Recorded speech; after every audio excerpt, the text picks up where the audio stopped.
Let's go ahead and dive in. I want people out there to take a look at the balance in their 401k.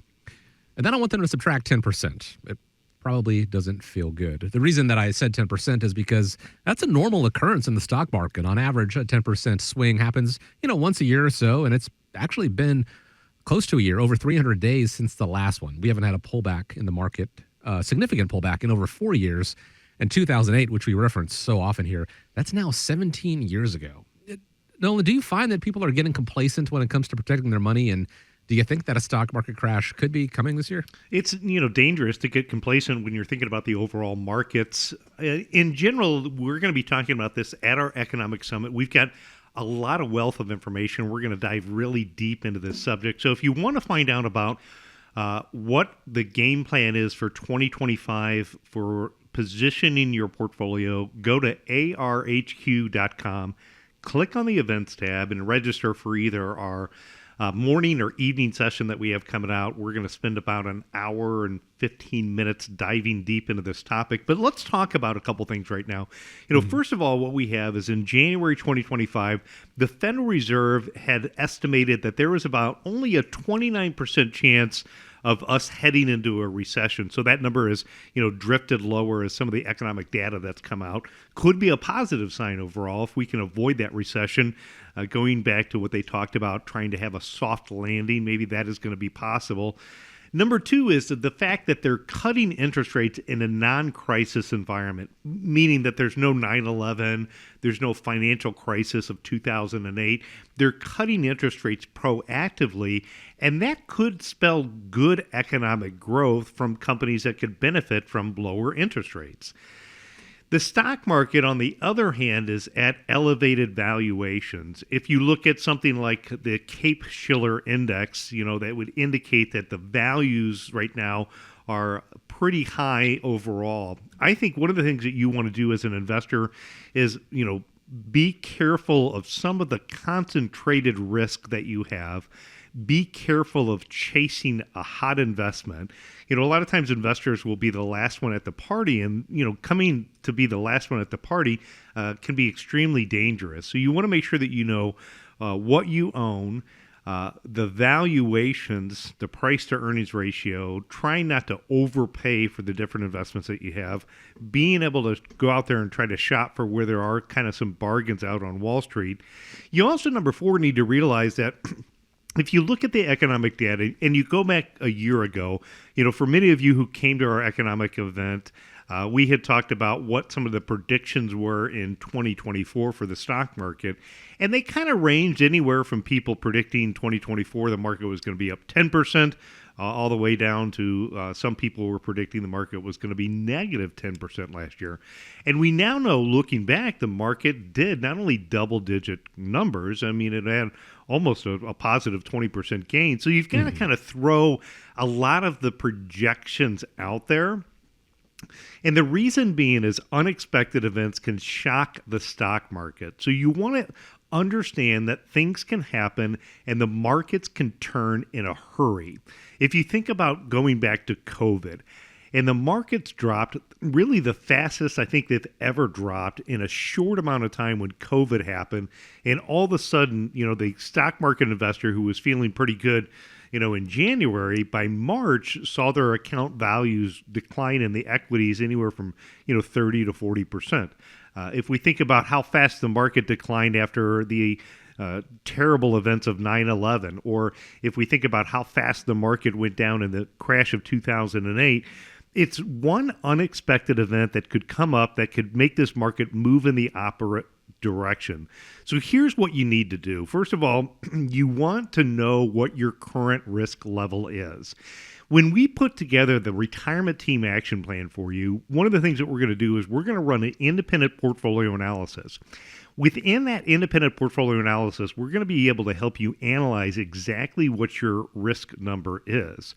I had met with a gentleman just recently, and, when he retired 3 weeks ago, he really hadn't made any changes to his 401k plan. He came in as a referral to take a look at it.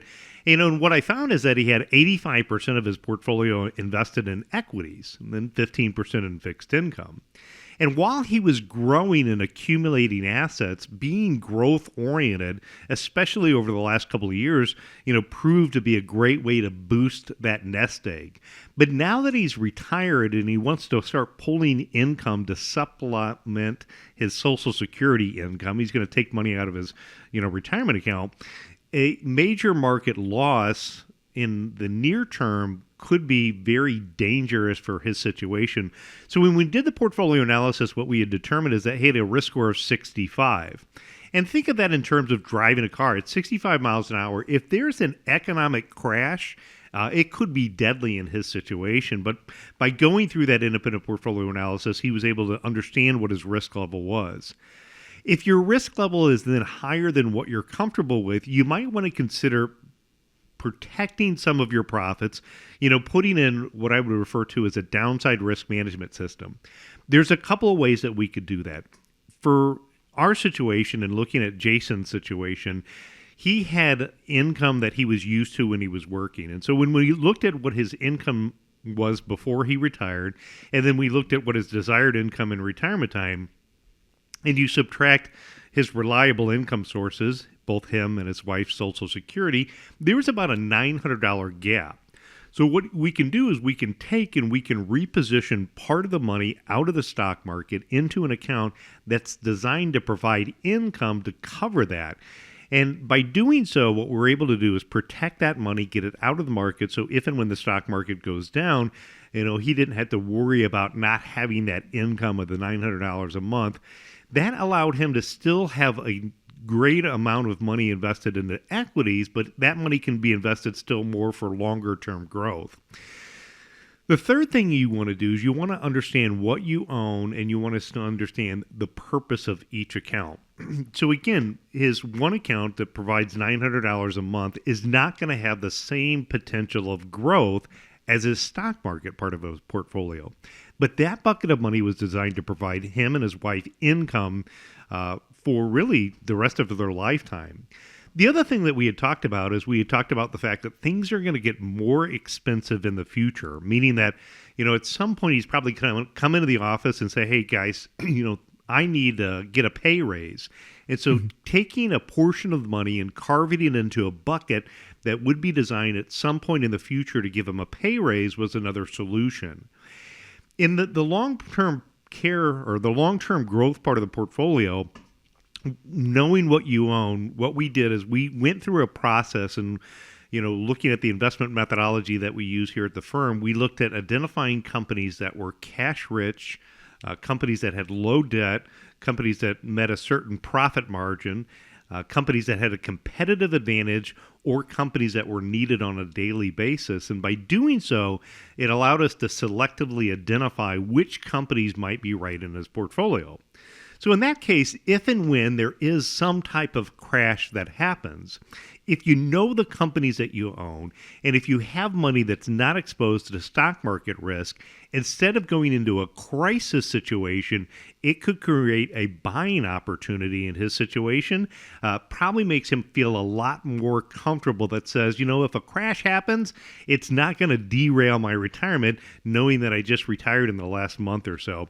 So if you're worried about the stock market, you want to look at maybe adding in a downside risk management program.